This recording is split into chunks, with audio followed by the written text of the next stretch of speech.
Okay, guys, so welcome back to the channel here.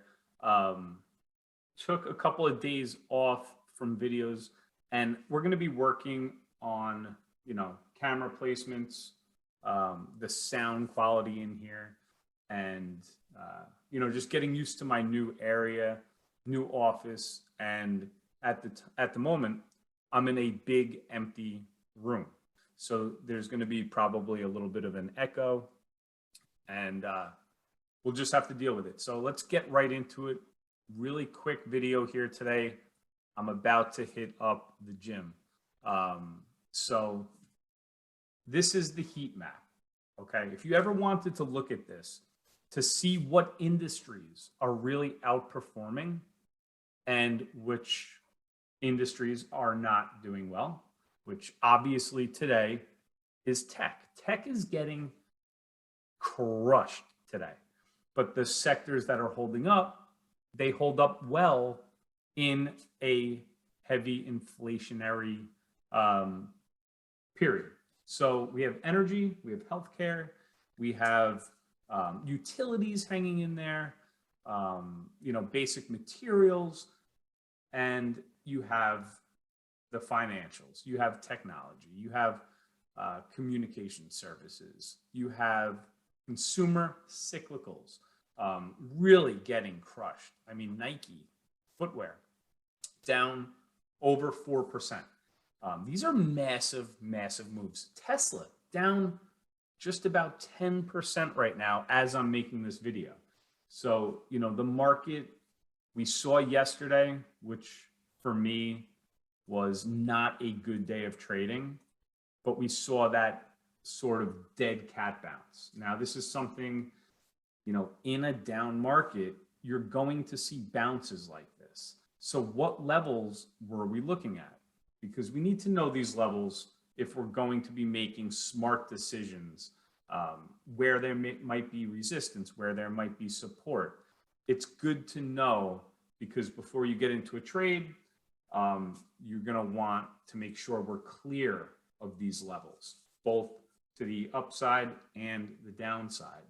So what I do here, and if you're interested, the link will be in the description. As always, every single morning, I post those key levels. And you can see on the SPY, we bounce directly off of that key level here at 419. Why was it a key level? Because yesterday, that's where we saw a lot of the buying come in. So there's demand there. So coming in today, we can see that it bounced there. If that level breaks, the next area of demand would be about 415 or so, and then so on, 410, and then further down as we break down these lows. But right here, this is what we call a dead cat bounce. When you see this, the market, tanks like that for 2 straight days, your odds of seeing a bounce are a lot greater as the RSI is oversold. You'll see some of these bounces. What they do is they trap bulls. So this is a bull trap. It's a bear flag on the 4-hour time frame here. Bounced up and then has sold back down to yesterday's lows, pretty much to the penny. Where will we end the day? Who knows?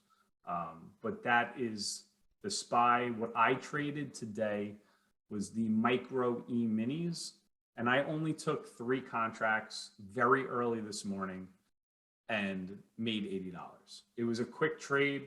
Yesterday, like I said, was not a good day for me. So I wanted to come in today, make 1, maybe 2 good trades, and just shut it down. And that's what I did.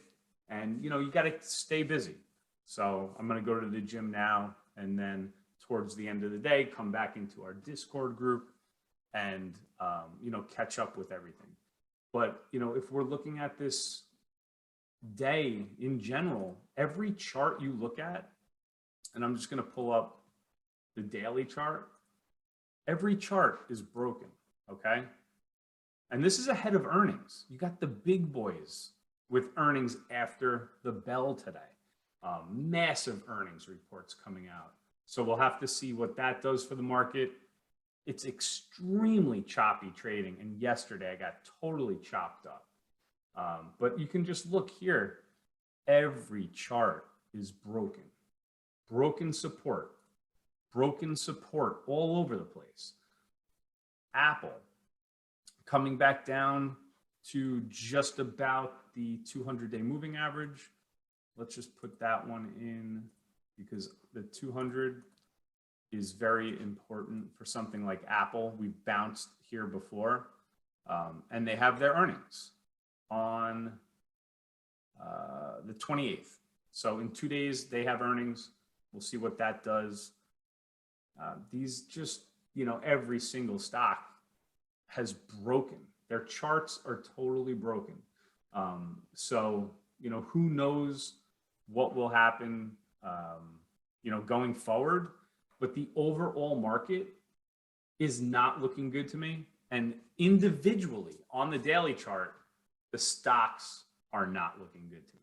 So, we'll see what happens. Microsoft in that demand zone. If we break here below 270 and we're at 274 now, that will be the lowest that this has been in almost a year.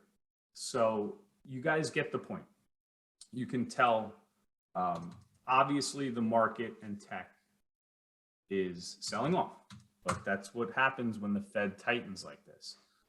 The Qs right back into this 20% correction zone. Right back into it here, hit a low of 319 today. Our key level down here is 318. Coming down into previous areas where we have seen bounces. That's why this is important. If that breaks, then you're looking at moves back to, maybe the 300 area. And I'm just going to show you guys on a bigger time frame. So this area here around 300, it saw resistance and then support. So 300, if this area 318 breaks, that could be a really good area where we can possibly see this come down to. So that's it, guys. Like I said, just really quick video, just a live market update type of video. I'm going to fix the sound. I'm going to fix the camera angles and, the surroundings as we go along. Construction, like I said, just finished in the house. So hit the thumbs up for the video, and I'll see you back on the next one. Take care, guys.